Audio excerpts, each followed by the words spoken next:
Hey guys, it's TheFrXion here, or Tank12, however you call me, I don't really care. Welcome back to World of Tanks. Today playing the T-55A Campaign Reward Tank that we're going to be reviewing in this video. This is a Soviet tank that is in the German territory. How does that happen? Or at least it's situated with the Germans instead of with the Soviets. It's because this is a tank of the GDR, the German Democratic Republic, which was the other Germany that existed from 1949 all the way up to 1990.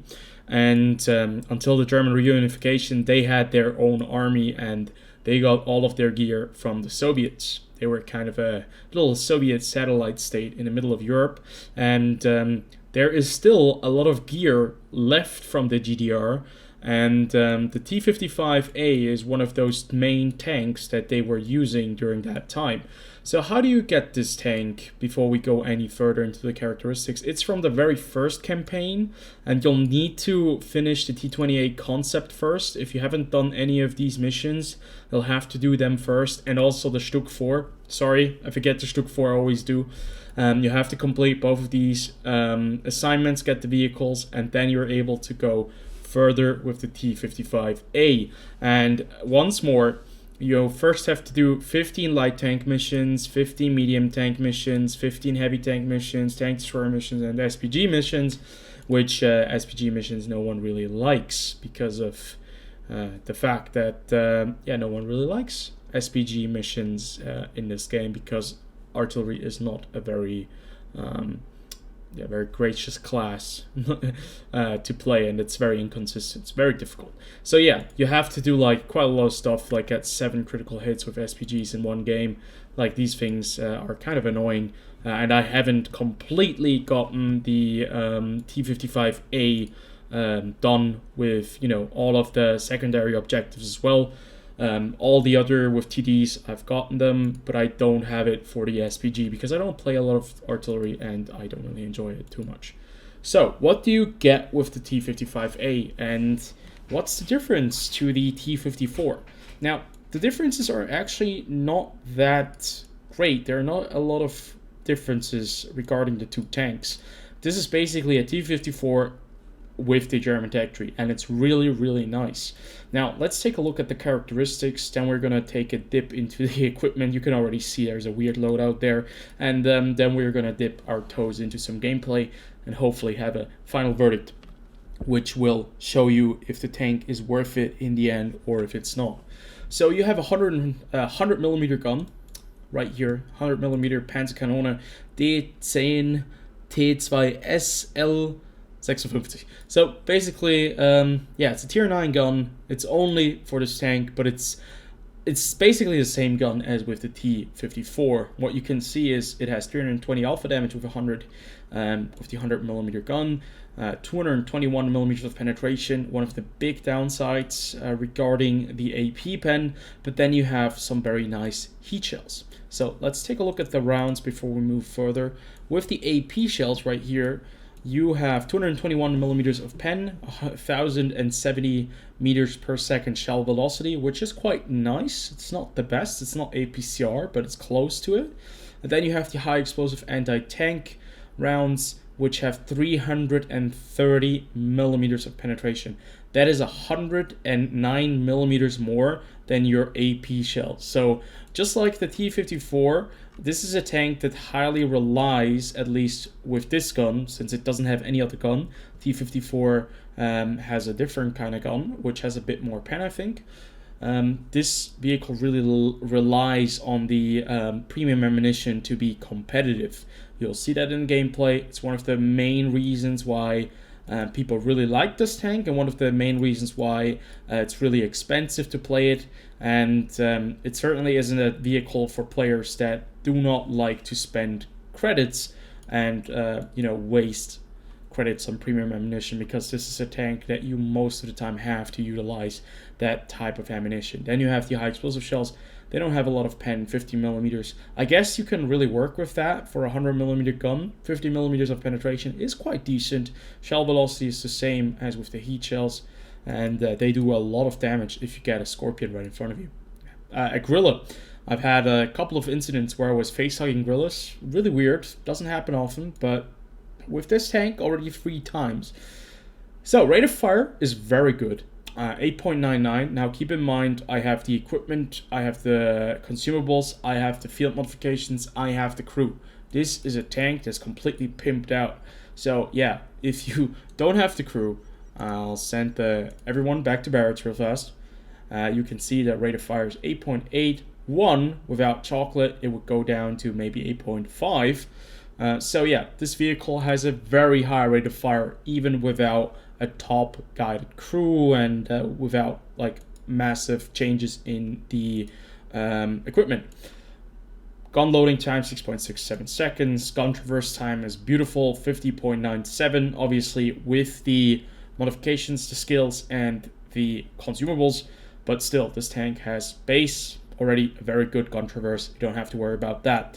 One of the big downsides, 5 degrees of gun depression. Standard Soviet medium tank. You're gonna have some pretty bad times when you have to fight in hilly terrain. You can work with it though, but yeah, 2022, 5 degrees of gun depression is not gonna cut it anymore. You have 14.25 degrees of gun elevation. It's not the best, but it's also okay. The aim time and the gun dispersion on the other hand are really great. 0.28, 1.73, accurate tank, great aim time. Basically, whatever you want to have, this is the tank you want to have. This is kind of the gun handling you want to have in a world of tanks. The only thing you're missing is the gun depression, but the gun is very capable. It's very powerful in those engagements. Now, you also have 1,750 hit points. Now, for a tier 9 medium tank, I think that's about average. Still, not too bad. Armor-wise, this tank is outfitted pretty nicely. 100 millimeters at the front, 80 on the side, 45 on the rear, 240 on the turret, 180 on the side, 65 at the rear of the turret. And you have one big weak spot, which is a cupola on top. Obviously, keep that one hidden if you can. But the turret is really, really sturdy. 240 millimeters. Now, obviously, high penning rounds above 250 millimeters will be able to pen it, but still, it isn't as easy, at least as long as they're not firing heat ammunition and APCR shells that have like 300 millimeters of pen. That will happen at tier 10, so keep that in mind. Your hull armor is quite trollish. It has a very nice angling at the front. It's 100 millimeters thick, so quite nice thickness, and then at the same time nice angling will give you additional armor, so you'll be bouncing quite a few shots when you're firing and getting hit by other tanks. Especially other medium tanks will have a bit of a tough time going through your hide, and that's where this tank performs the best. Bullying medium tanks and bullying light tanks is really a specialty of T-55s and T-54s. Really nice feature to have. So, moving on to mobility, this tank does lack a little bit in terms of top speed. It is 50 kilometers per hour, but I do have equipment. You can see I'm using Bond Turbo, Bounty Turbo right there. That's plus 5 kilometers per hour top speed, plus 12% engine power. I wanted to test out that bad boy, and I'm really happy with the results. You can see the specific power to weight ratio is really good, 23.09. Even without the Bond Turbo, even without a turbo on this vehicle, you're going to have very good specific power to weight ratio. The only thing that I think is lacking a little bit is just the top speed of 50 kilometers. Still, that's like a great top speed. That used to be really great. Nowadays, we have a lot more tanks that are faster. So you're not going to be charging with like the fastest tanks, but you're going to be close behind them, especially if you use the equipment and the field modifications. You can see you can get it to 57 kilometers per hour top speed. Traverse speed, we don't even have to talk about it. It's great on this tank. This vehicle is mobile. This vehicle has some armor. This vehicle has a great gun. Overall, it's already a really cool tank. Moving on to concealment. Now, spotting and concealment. The base view range on this vehicle, as we can see right here, is 395 meters, which is different from the T-54. Now, the T-54 does not have 395 meters view range. I remember that because the T-54 only has 390. Okay, that's 5 meters less view range, but still, it's less view range. And generally speaking, this tank it might have. Okay, I am using quite a few things.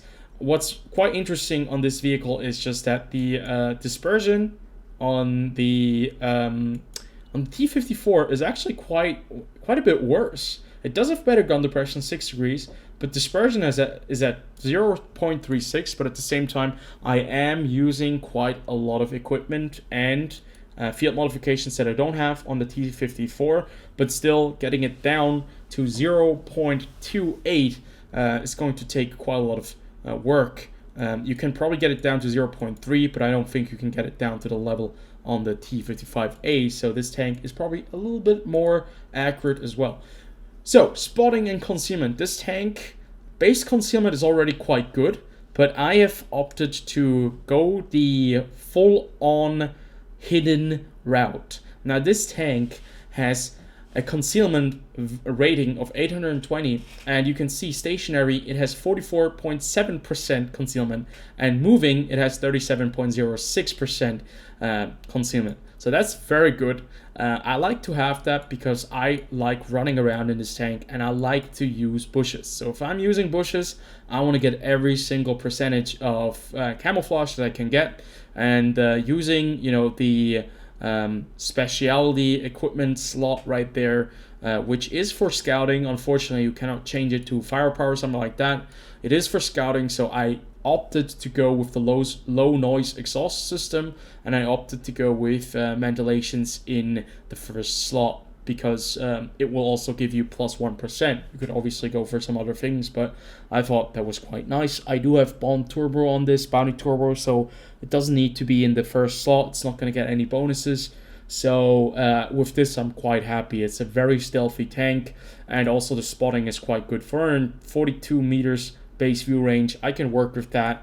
If I really feel like I want to get the max view range out of this vehicle, and I want to play it like a hybrid light tank slash like light tank scout slash medium tank, I can obviously go with other things such as optics, which could be helping me out on more open maps. Now, obviously, you can always go for a secondary loadout. I'm just too poor for that right now, so I haven't bothered with it. But what you could do is you could go completely for a close quarter engagement situation where you go with rammers. You don't have to go with the turbo. It could, I think that the turbo is quite nice to have, but it's maybe not necessary. But you can also go with vents to improve your rate of fire and general other stats, and then I'm not even sure if you need anything else. You could go for, you could actually change it to survivability and add some more armor onto your tank, some more HP. Then in the end, you end up with over 1,800 HP on this vehicle. That could also work in a close quarters engagement, but then you lose the specialty for the scouting slot. So yeah, there's a lot of things you can do. Now, if we take a look at the field modifications, you can see I basically went for quite a few different routes. First, module durability, which is class 2, which is the second one. I went for increased durability because I already have really good hull traverse. I don't need even more of that. It's gonna reduce the penalty of artillery when they hit me. And then you have here the improved aiming sight, which gives me a better accuracy. I went with that. Then I went with anti-reflective headlight coating, which gives me more concealment, but I will have less reverse speed. That's fine by me. I'm willing to do that. Then I went for scouting because I want to have the best concealment I can possibly have. And in the end, I went with the heavy gauge or heavy gauge nozzles, which allow me to have more top speed moving forward, plus 2 kilometers per hour, but I do have a minus 3% view range deficit, which means that my view range gets decreased by 12 meters, but that's fine. I can live with that. So generally speaking, I'm very happy with this kind of loadout, and I'd say let's jump into a game, see what this vehicle is capable of, and I wanna test out the armor and show you guys why this tank, just like the T-54, are such well-liked vehicles. how big of a beast is the T-55A really, or how big of a beast is the T-54 really? I'm going to show you guys in the very first gameplay. Now, I think I'm probably also going to add another one into it, just so you know what it's like to go up against tier 10s. But I can show you guys what it's like when you can actually maneuver your tank into a position where you can side scrape, and where the enemy team is a little bit confused, and they can only get you out of the position if they put a lot of effort into it. And you can just see how great of a tank this is. So we move up on Tundra into the middle of the map. We hit the ELC even 90. I've heat loaded already, just in case that I meet some tanks that are really hard to pen. But to be fair, it's tier 9. It should be using AP, and I'm going to switch over to AP in a second. But I got really lucky right there with the Scharfentour that he wasn't loaded. It took him too long to get loaded, and he wasn't able to punish me going up the hill. So right here you can see the generous amount of DPM you have on this tank. It's really, really nice. Unfortunately, we make a bit of a mistake. We drive out, the CDC hits us into the rear because we were side scraping, but we weren't doing a very good job. And this is where you can just see how good the armor on this tank is. So right here, we're just gonna side scrape this little spot right here. We don't have any artillery on the enemy team, on our team. We can just stay right here. As long as we can keep that one part of the armor hidden, these guys are going to have a very, very hard time going right through us. And having a CDC just like that is going to be like a godsend gift, because that's a tank you can just basically spam to death and shoot wherever because it doesn't have any armor. Now we're going to do the same thing with the Scharfentour 4. He falls for it, he shoots our track, or the upper plate of our armor, and right there he was trying to go for the weak spot on the turret. Now with this angle, you probably can pen like the top of the turret and go right through, so they don't even have to aim where they're aiming right now, like the side of my armor. But you can see that it does work quite nicely. We've already bounced 1,340 damage, and because of the great DPM that we have, we are just putting round after round into these guys, having already done 2,000 damage in the very first 3 minutes of the game. And you can see it's a very effective method to take care of these vehicles, but I decide to fall back over here and see if I can help out on the other side. We knock out the Leopard PTA. That's also a very nice thing about this tank. As you can see, the accuracy on this vehicle is quite nice.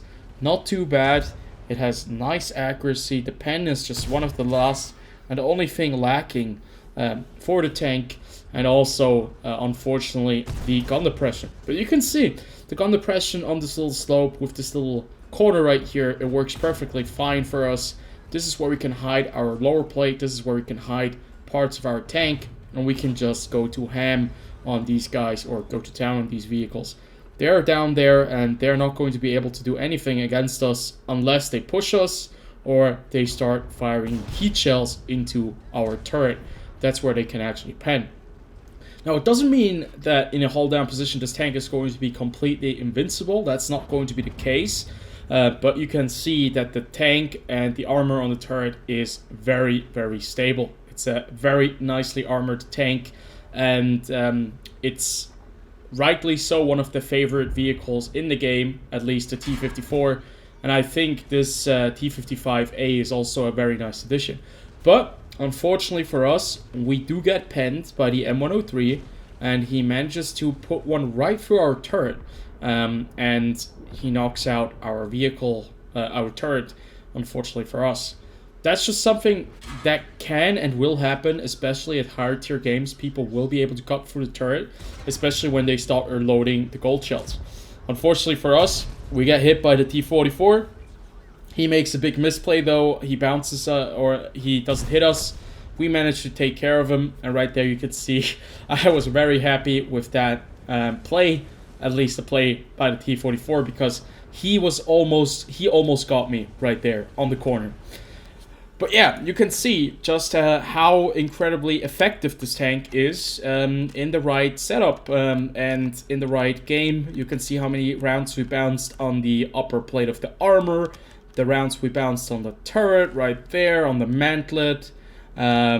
We probably also bounced a couple of rounds like right there, maybe even on the lower plate. No, that one was actually a pen. But this tank is phenomenally well armored for a medium tank, and it works very, very nicely, just like the T-54. So if you like the T-54, you're probably going to like this tank. Yeah, so I would say we move on to the other gameplay, and we're going to see what this tank is capable of at tier 10, and why you really need to have quite a bit of premium ammunition loaded on this tank, because you want to be combat effective, and I'm going to show you guys how well the tank does at tier 10. Okay, so the second game is on Overlord, and you can see that we're going up against some tier 10 tanks. There weren't a lot of games where I was facing like a lot of tier 10s. This was probably one of the few games where I was facing the most amount of tier 10s. But it used to be a lot worse back in the days. Nowadays, I think you can still have a pretty good game in a tier 9, even against tier 10 tanks, because I think the margins sometimes aren't as great as they are from tier 8 to tier 9. And you can see, yeah, the T-55A in this scenario is probably a very nice tank. You're going up against a lot of medium tanks, and a lot of these medium tanks don't have a lot of armor. Unfortunately, right there, a shell that just went in between the legs or the tracks of the Leopard Prototype A. Unfortunate for us. But, you know, most of these medium tanks are very easy to pen. There are a lot of Leopards. There are 2 prototypes. There's a Standard B. There's a T-55A, Object 140, a Progetto 65, a Batchet 25T. And yeah, most of these tanks, if not all of them, you can easily pen just with standard ammo. And you can see right there, we get a massive amount of assistance damage by tracking the Leopard 1, because he managed to drive right out there and get himself shot by 4 or 5 tanks at the same time. Now, obviously, one of the biggest downsides of this tank is the 5 degrees of gun depression, and if we are honest, it's probably the only downside that this tank has. Now, the T-54 has 6 degrees of gun depression, but that is not going to be changing too much, because 6 and 5 degrees, well, it's 1 degree more. Could help you on certain occasions, but you can see it limits you quite drastically when you are trying to shoot someone from above. And as you can see, because we had to drive out that far, we were an easy target for the Batchet 25T. Just because the armor is very sturdy doesn't mean that the armor is going to be invincible. You can see the Batchet 25T just penning our turret at the front with standard ammunition, and also our upper plate. So you have to be careful when you're playing this tank still. Do not take unnecessary hits. There is a chance that you might bounce, but it's definitely not a guarantee. And I think you have to play like this in almost any medium tank. You always have to keep in mind that medium tanks are not designed to withstand shots, at least shots from very high penetrating tanks. So yeah, you have to know that a Batchet 25T with 252 millimeters or more millimeters of penetration is going to tear your tank apart. So we're just trying to apply some pressure right here. You can see the mobility of this tank with the 55 kilometers that we have set up. You're very fast, and your horsepower to weight ratio is also quite nice. So your acceleration is very, very great. We take out the Object 140 right there, and I'm switching over to heat shells, because you'll see what I meant with you're going to need those heat shells. And you can see just one of the reasons you'll be needing the heat shells. Right there, there's a Type 4 Heavy. Now, obviously, with AP shells, you also can penetrate the rear of the tank, at least the hull. But shooting the rear of the turret with 210 millimeters or 12 or 20 millimeters of penetration is not a very easy feat, and that's why I much rather fire heat shells instead of AP shells. This game is about to wrap up, but you can still see one final time where the heat shells come in very, very nicely, because we'll have to deal with two very well-armored tank destroyers. And as you can see, if you fire heat shells, that might happen when you hit the gun. It's going to be almost an auto bounce. Unfortunately for us, we hit the gun off the batch at 25T, not taking him out of the game. But right there, we're about to run into a Jagdpanzer E100 and a T110E3. And both of these tanks are incredibly tough from the front, and this is where you really need the additional pen of 330 millimeters that you have with the T-55A. Right there, I was deciding, I was thinking about tracking the Jagdpanzer E100, but I still did damage instead of tracking him. And this is the only place where you really can do anything with, with heat. You can't do anything with AP. You do not have enough pen on the Jagdpanzer 100, and right here, even with the heat, this E3 can be taken care of from the front. Now, obviously, I know that players are not happy with premium ammunition in this game, and I do understand, and I do feel you, and at the same time, I do also support that message that premium ammunition needs to be overworked. But since it's a part of the game, and it's such a big part of the T-55A, you kind of are dependent on using the heat shells, because with AP shells, disengagement with the E3 and the Jagdpanzer E100 would maybe just have resulted in one shot of damage against the Jagdpanzer E100 and nothing else. So that's just something you need to keep in mind when you're playing the T-55A. There are two downsides. It doesn't have a lot of gun depression, and it's quite expensive to run, because you do have to rely on your premium ammunition quite often when you're facing very heavily armored tanks, such as Jagdpanzers, T110E3s, all that kind of stuff. So that's it. Without further ado, let's move on to the final verdict, and hopefully I can give you guys my final thoughts on if this tank is worth the extra grind that you have to do when you're playing the game.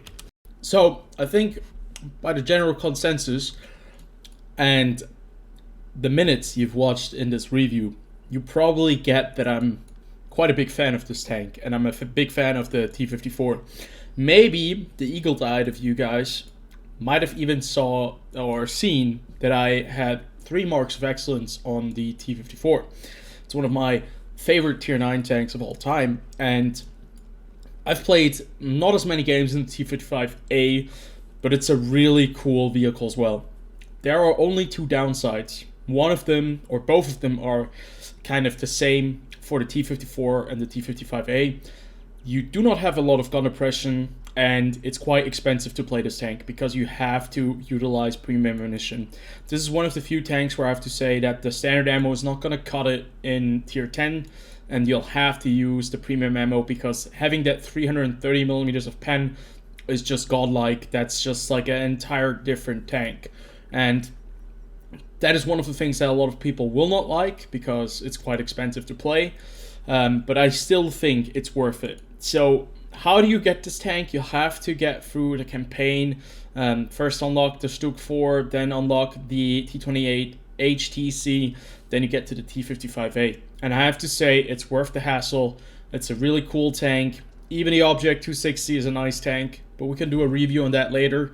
You just have to stay patient, and you have to do these missions. But do not lose your fun because of the missions. You know, these missions will take time. There will be times where you're really close to the mission and you'll not get it. So that's just something you have to keep in mind when you're playing the tank, or when you're, working yourself to death for this vehicle. But keep in mind, this is a tank that is really worth it. It's a tank that's great. It's a tank that is still relevant today. It has the armor, it has the mobility, it has a great gun.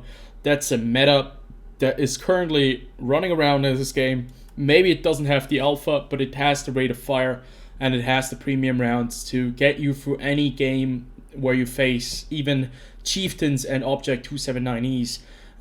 because this tank is going to be able to work with them, and that means this is a tank that's going to be really a lot of fun. And there are a lot of things that will make your life easier, as having armor and as having really good gun handling and also decent mobility. So generally speaking, there are just some things that you have to maybe look into: field modifications and equipment. And as always, that will be your personal preference, how you want to play the tank, what you want to do with it. I want to go for like a hybrid kind of style where I can stay kind of hidden, utilize that DPM, but at the same time kind of have the camo rating, so that I can be a stealthy little sniping or maybe close quarter brawling tank. And I think that does really work well on this tank. You only have 5 degrees of gun depression though, so keep that in mind. Other than that, this one really gets a seal of approval by me. Great tank, and hopefully you can get yourself this vehicle into the garage. If you cannot do it via the campaign, there's still the T-54A, the T-54, excuse me. That thing is at tier 9 and it's still in the game after the T-44, a very good tank, and you don't need that thing, the T-55A, but still good to have. It's a crew trainer for your German medium tanks, and I think that's really worth it. So I see you guys on the next video. Until then, have a good one and peace out.